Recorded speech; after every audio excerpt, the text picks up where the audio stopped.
Mashujaa wetu, Wakenya wenzangu, let me begin by saying that it is indeed with great humility and appreciation to God that we join together on this occasion of the 6th anniversary of Mashujaa Day and the 3rd under the Jubilee administration. Mashujaa Day is a reflection of our collective recognition that any great nation must honor its heroes as a source of national pride. Today we reflect on the enormous progress that we have made, as well as the challenges that we face as a nation. Lessons we draw must give us the courage and inspiration to face the future, our common future as Kenyans.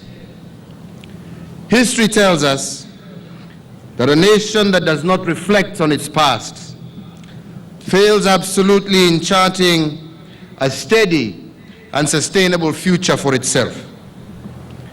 It is only through facing history straight on and having the courage to reflect that we can ensure for ourselves a bright future. As we anchor ourselves and draw lessons from the past, we have to courageously look forward to a future underpinned by the values of our heroes and heroines. We have to work hard to ensure only that which is positive endures. As we gather today in different parts of our nation, I would like to remind each of us of the progress and strides we have made in fighting poverty, ignorance, and disease. These three, however, continue to remain the greatest challenges that take away our dignity. And we recognize that overcoming poverty is not a task of charity, but rather an act of justice.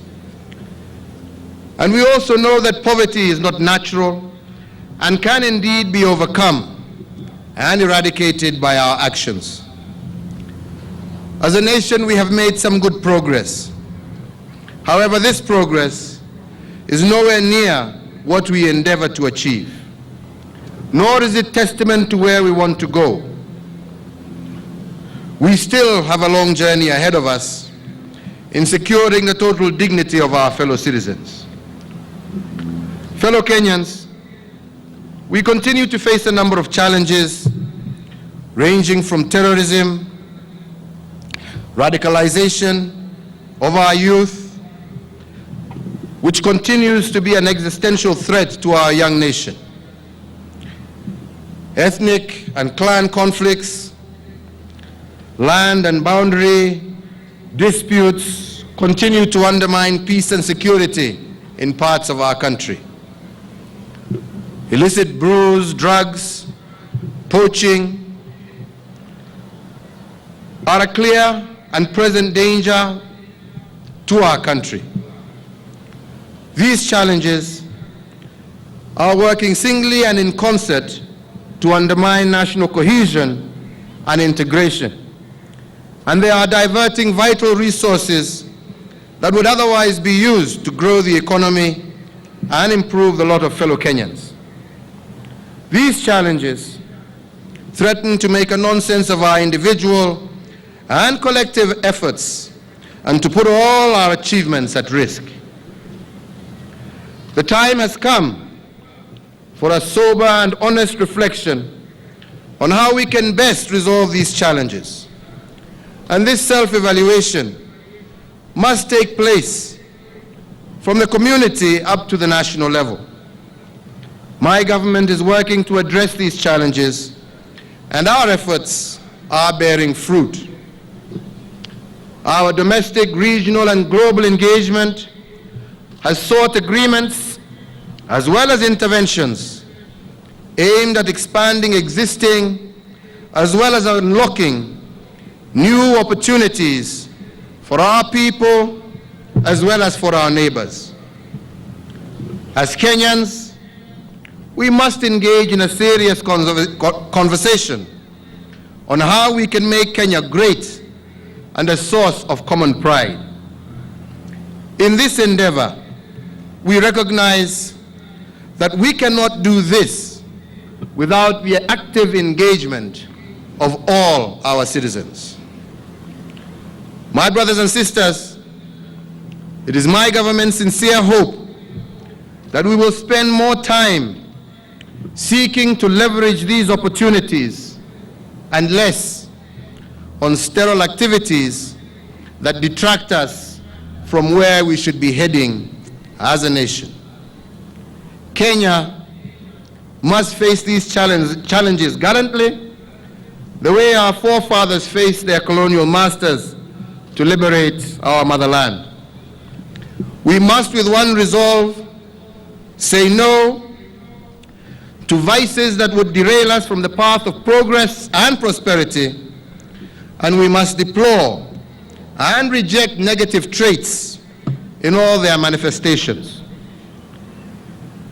Kenya must cease the culture of tolerating each other and instead begin to celebrate one another, united by a common bond of nationhood and a sense of destiny.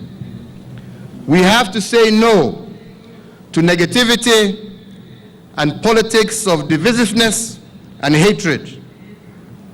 We must harness the things that promote unity and oneness in the endeavor to build prosperity for all Kenyans.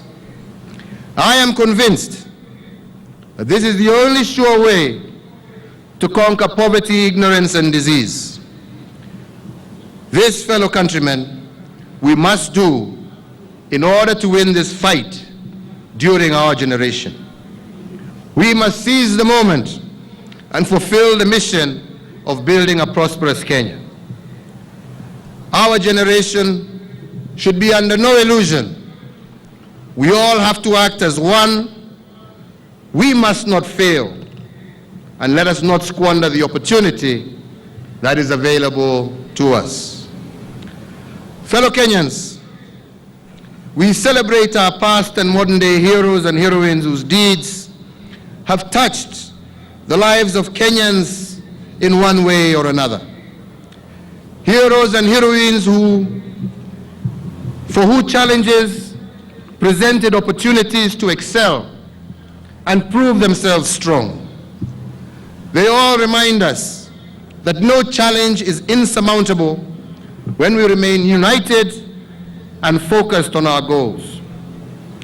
I therefore call upon our leaders at the community and at all levels of our nation to carefully consider the direction we are taking and whether some of these are beneficial to the citizens for whom we are responsible. While we must play our different roles, we must do so in a manner that promotes unity and cohesiveness of our nation at all levels.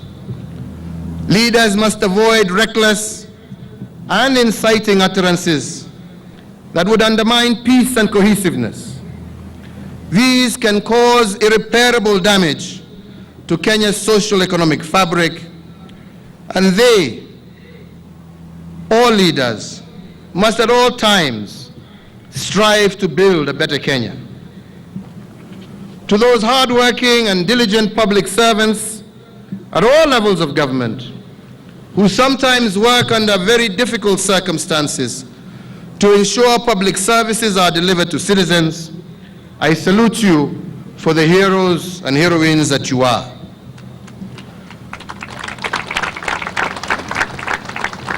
To our men and women at arms in the Kenya Defense Forces, the National Police Service, the Kenya Correctional Services, Kenya Wildlife Services, and the Kenya Forest Services, some of you have paid the ultimate sacrifice to secure your countrymen and its heritage. These, fellow Kenyans, are just examples of the selfless sacrifice of our men and women of steel who stand guard over our republic. Indeed, their sacrifice, even sometimes with their very own lives, shall not be in vain. To our reliable sportsmen and women, your persistence and efforts have propelled you to becoming world champions, placing Kenya on the international map, and you have been our foremost and enduring ambassadors.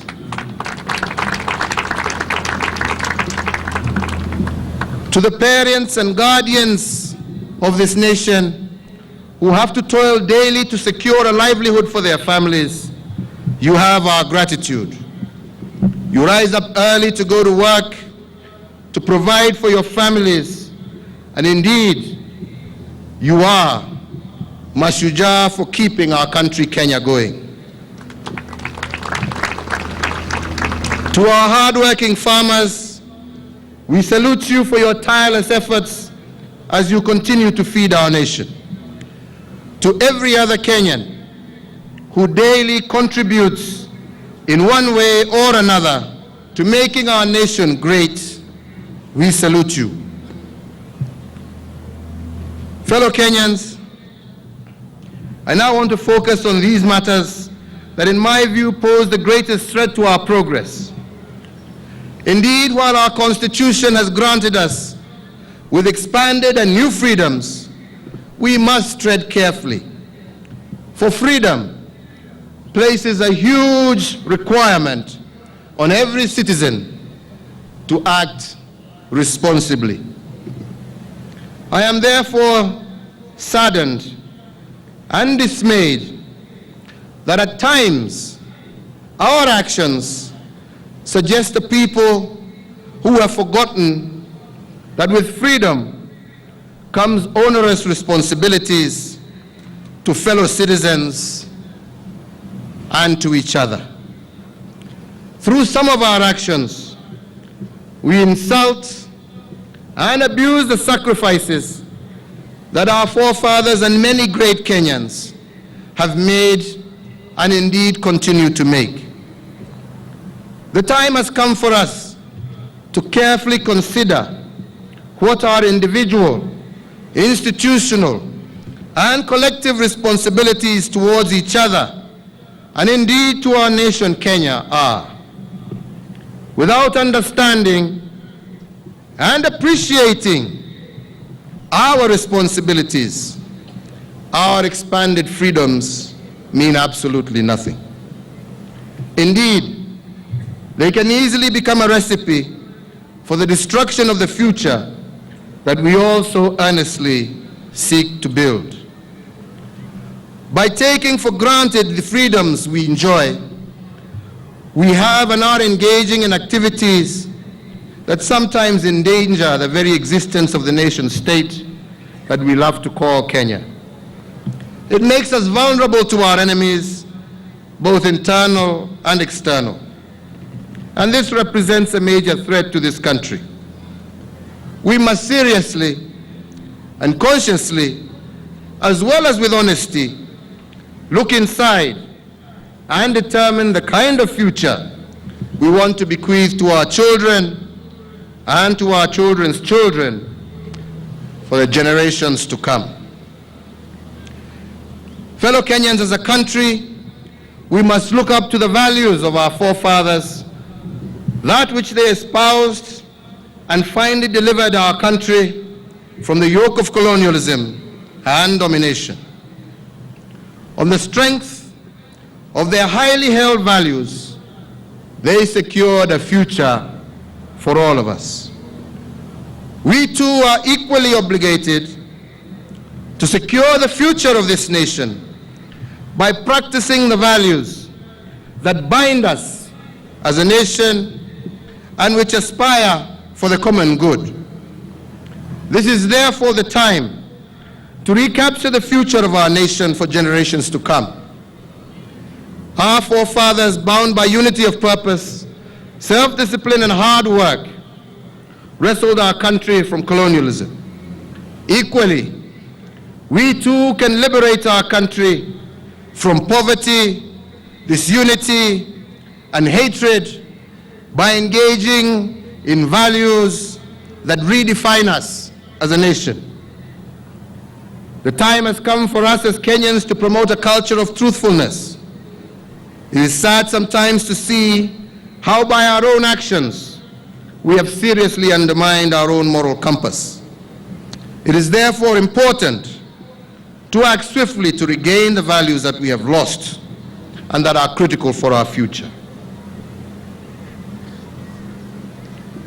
I therefore appeal to all Kenyans to join hands, embrace honest and hard work to facilitate higher social economic development. Fellow Kenyans, to build a strong, united country, my government has developed and adopted Sessional Paper number 9 on national cohesion and integration, and this will help the country to address some of the challenges which are a hindrance to national cohesion and integration. I am happy to report that implementation of this policy is on course. Indeed, fellow Kenyans, our elders are custodians and drivers of traditional values such as forgiveness, respect, honesty, responsibility, communication, love, team spirit, integrity, faithfulness, and loyalty, which they pass over to our youth and children. My government will therefore facilitate the institutionalization and structuring of elders' councils from the village to the national level. This with a view to ensuring they play a larger role in promoting national values and harmonious coexistence in their respective communities. My government recognizes this key role played by community elders in alternative dispute resolution, youth mentorship, the promotion of harmony, reconciliation, and cohesion, as well as organizational frameworks on conflict management and resolution within the diverse ethnic, religious, and racial groups residing in our country. Recognizing the central role that values play in defining a people's identity, as well as in guiding their choices as behavior, my administration is keen to ensure that strategic measures are put in place and implemented for the realization of national values. Towards this end, a baseline survey on national values and principles of governance will be commissioned for the whole country. The results will inform the design and implementation of further programs to be rolled out. In addition, the results will be instrumental in the development of national values and standards aimed at promoting, mainstreaming our daily lives. Fellow Kenyans, it is evident that in the face of impossible odds, people who love their country can transform it. While my government will do everything in its ability to bring about the transformation we seek, I count on every Kenyan's full support for Kenya to attain lasting change and enduring transformation. You, the citizens, working with the government, will be the ones to bring the change that we want to Kenya. Fellow Kenyans, since coming to power, my government has not been idle. Over the last 3 years, we have issued over 2.3 million titles in comparison to the 5.6 million that had been issued previously from the time our nation got independence. With regard to education, for the first time in Kenyan history, no parent has been asked to pay exam fees for his or her child in primary or secondary school. Our government has increased capitation for primary schools by 40% and secondary schools by 35%. The budget today, the budget for free primary education was 8.96 billion in 2012-2013, risen to 14.1 billion in the current financial year. Similarly, the budget for secondary school education was 19.2 billion in the year 2012-2013, rising to 32.5 billion in this current financial year.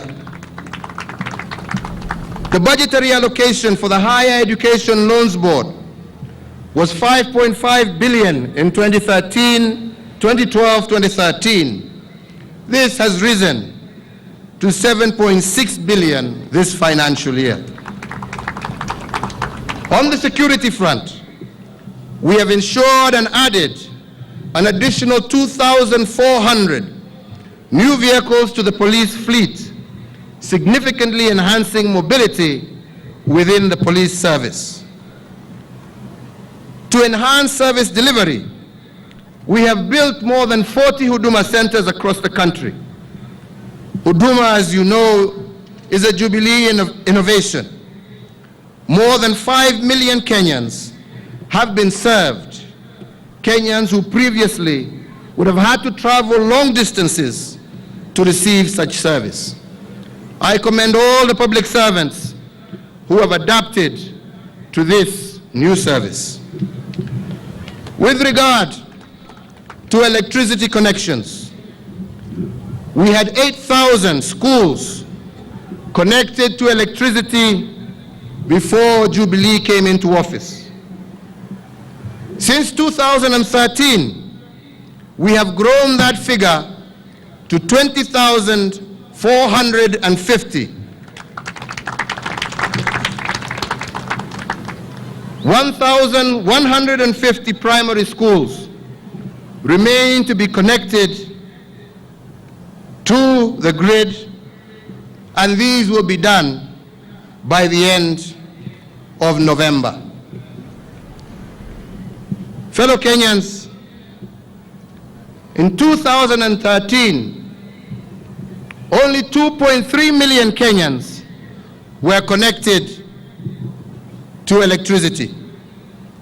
Today, we have increased that figure to 4.1 million, an additional 1.6 million Kenyans. This means that Kenyans with access to power is now about 50% compared to 32% before 2013. With our plan to put 1 million Kenyans on the grid every year, we expect to meet our target of enabling access to 75% of our people. We had 160 megawatts of power when our administration came to office. Since then, we have added an additional 600 megawatts of clean energy, and for the first time, we have a margin of reserve energy in Kenya. With regard to social protection, in 2013, only 226,000 Kenyans were covered under social protection. Today, we have 710,000 people who benefit from social protection.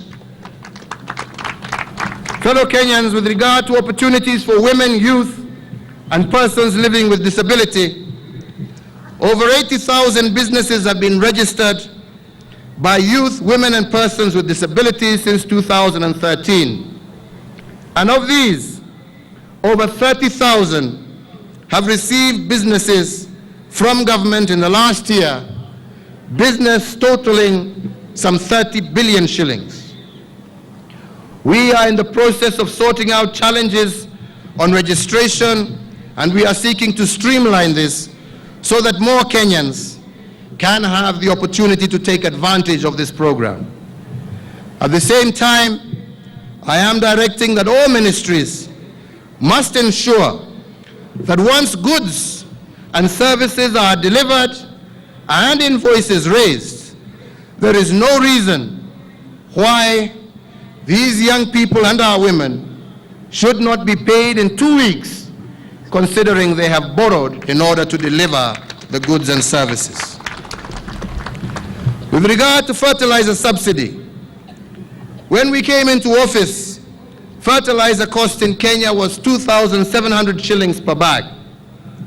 Today, as a result of our fertilizer subsidy scheme, we have reduced this cost to 1,800 shillings and have seen an increase in production as a result. Furthermore, subsidized fertilizer has not only been made available to our maize and wheat farmers, but has also been made available to our tea, coffee, and sugarcane farmers as well.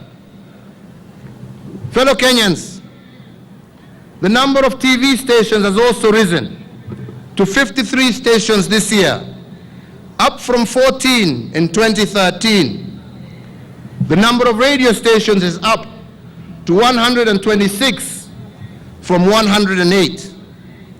This has largely resulted from the opportunities created by our digital migration, and many jobs have been created as a result. Mobile telephony has also increased, as well as internet connectivity throughout the country. Indeed, in this context, I wish to urge members of the National Assembly to re-look at the media bill and ensure that it does not infringe on the constitutional guarantee of freedom of speech and media, and particularly, I call upon legislators to review the offending sections. Wacha waongee, kwani wakiongea watakupeleka wapi? Shida iko wapi? Wacha waseme yale wanataka kusema. Si mimi wananitukana kila siku na bado nimesimama. Waendelee na kazi yao na wawe na uhuru wa kusema vile wanataka. Tujenge Kenya yetu. With regard to devolution, the Jubilee administration has been responsible for the implementation of a whole new constitutional dispensation. We have done this, and we are very proud of this achievement. Devolution may not be working perfectly, but it does exist, and it is the duty of every Kenyan to make sure it succeeds. Less noise, more work. Let us deliver to our people. With regard to healthcare, hospitals are getting new equipment. For now, 10 hospitals are complete, and our target is 94 hospitals countrywide, and we remain very much on course. In 2013, there were only 40 dialysis machines in existence in public facilities in Kenya. Once we are through with our program, we will have an additional 245 dialysis machines across Kenya. Fellow Kenyans, 2 years ago, incidences of malaria at our outpatient facilities were at approximately 30%. Today, this is down to 10% as a result of us distributing 13.6 million mosquito nets to the most affected areas. We have also increased access to ARVs from 600,000 people in 2013 to 850,000 Kenyans covered today. Our target is to ensure that we cover an additional 600,000 people, meaning that 90% of all Kenyans living with HIV will be given treatment. Despite challenges with immunization, 80% of our Kenyan children are now immunized, and we are well above the WHO standard of 80%. With regard to NHIF, 3 years ago, 4 million Kenyan families had insurance cover. We have added a further 1.7 million families, and this translates to about 26 million Kenyans that today have insurance cover. Our free maternity program has also borne fruit. When we came to office, only 44% of women gave birth in medical facilities. At present, 68% of our mothers are attending hospitals for childbirth. In 2013, maternal mortality was 488 per 100,000. This has declined to 310 per 100,000. Likewise, the child mortality rate has declined from 72 per 1,000 to 52 per 1,000 today. In the coming weeks, I will be meeting with leaders of the countries, of the counties that are most affected, with the intention of bringing these figures even further below. With regard to the SDR, the development of our railway, I can proudly say that as of today, we are 55% done.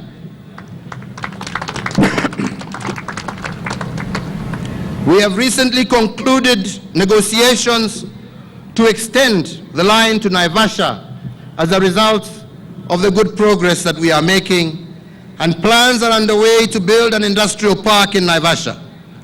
In addition, the new container terminal in Mombasa will be ready by next February, and in the meantime, the upgrade of our international airport, Jomo Kenyatta, here in Nairobi, continues apace.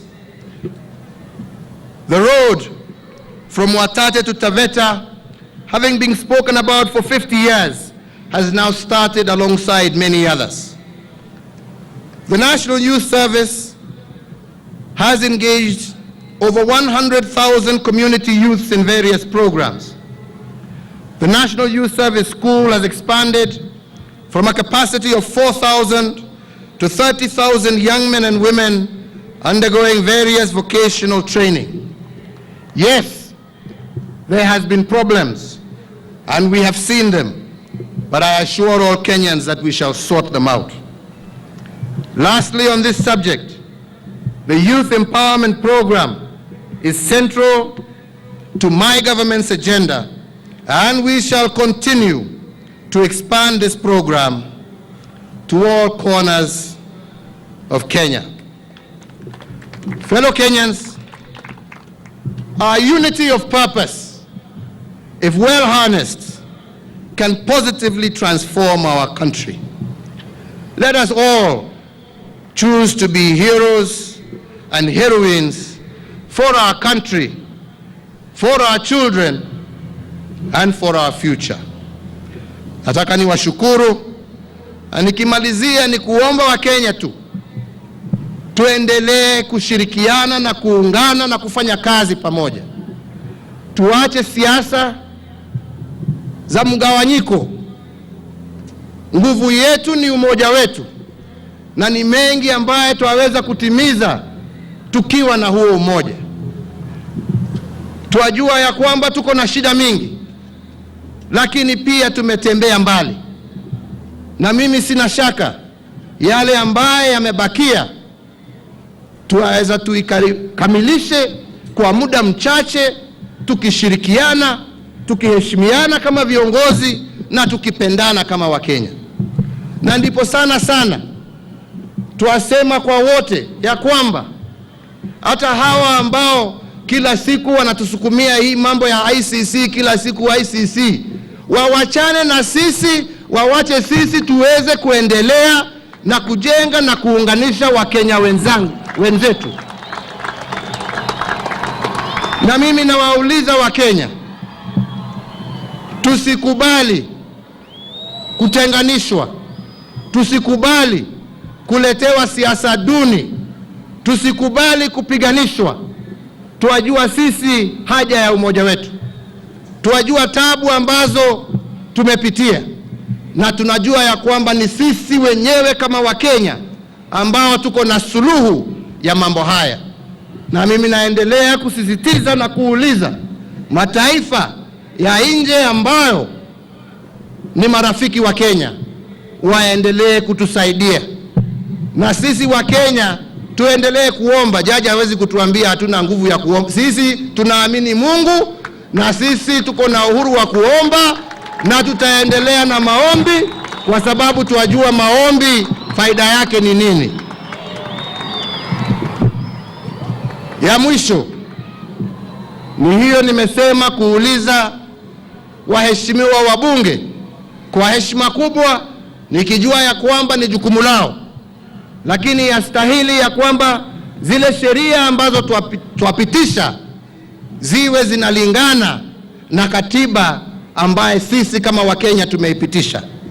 Kwa hivyo na wauliza wairudie, waiangalie tena, watoe hizo sehemu ambazo zaudhi katiba yetu na tuweze kuendelea. Hatuwezi kuogopa uhuru wa watu kusema yale ambao wanataka kusema. Lazima tulinde, lazima tuhakikishe ya kwamba Wakenya wote wako na uhuru wa kusema. Yangu ni kuwaomba, wakati tunasema yale ambayo tunayasema, tuyaseme kwa njia ambayo itatusaidia kuleta umoja, kuunganisha Wakenya, kuleta amani na kulinda maendeleo ambayo twayatafuta kama wananchi wa jamhuri hii yetu ya Kenya. Kwa hayo machache na mengi, nasema Mungu awabariki, Mungu awalinde, na Mungu aendelee kuiongoza taifa letu la Kenya tukisonga mbele. Asanteni sana. Thank you very much. Tusimame sote wananchi tafadhali kwa wimbo wa taifa.